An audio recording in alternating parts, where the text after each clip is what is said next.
Айдар, ну тут так, я з вами згоден, повага людям, які вийшли підтримати своїх Так побратимів. они же вполне возможно следующие. Слідуючі, абсолютно. І знаєте, тут я і не згоден з паном Кулебою. Він говорить тільки про Радбез ООН. Але треба казати про те, що наразі в Мінську відбулася зустріч Козака і, відповідно, Єрмака, де і вирішувалося питання обміну полоненими. Причому в цьому списку фігурують 86 представників кримсько-татарського І от народу. добавились ще 5 чоловік, їх уже більше. Уявіть собі, на тлі цих перемовин, коли Москва говорить про те, що дивіться, ми широко потиснуті, ми договороспроможні, ми виконуємо взяті на себе зобов'язання, відбувається чергова хвиля арештів. Що це свідчить, Айдар?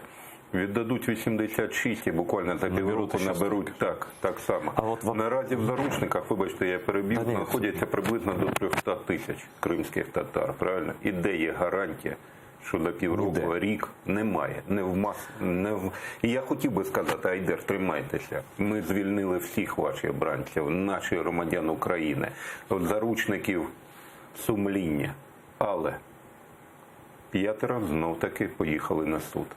І немає гарантії, що в травні місяці їм не оберуть інший захід. Ну, скорее всего, там срока, если они в терроризме обвиняют, там Тахрир. огромные срока. До 12 років. Это до 18. До 18. Ну, як правило, показують останні ті вироки 12,5-14 Это років. фантастические суды, это сталинские сроки. І в чому, Айдар, ще основний, знаєте, така підступна візантийська тактика знову Москви. Арештовують не за етнічною приналежністю до кримсько-татарського народу, звинувачують у терористичній діяльності. Ну, конечно, это І иезуитская от то политика. ізуїтське, так. І тепер доведіть, що, власне, не йдеться про зміну етнічного складу Кримського півострова, коли фактично тероризують корінне населення, змушуючи їх або виїжджати, або підкоритися. Ну, это гибридная политика. такая. Абсолютно елемент гібридної політики. І ми маємо наполягати на тому, що ці арешти і є гібридна політика, причому не тільки на окупованих територіях моєї рідної Луганщини, але й відповідно на територіях анексованого Криму, і привертати увагу світу до цього.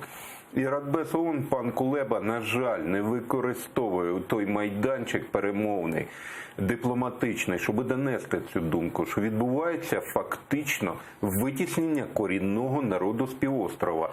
Якщо наразі вже звучать цифри про те, що Російською Федерацією завезено приблизно 200 тисяч, власне, Ніяк не менше. ніяк не менше, то поясніть мені, яким чином тоді відбудеться повернення, деокупація тих територій, якщо рік-два їх буде вже не 200, а 300, а то й 400 тисяч, і вони будуть за рік волати про те, що це їхня земля, і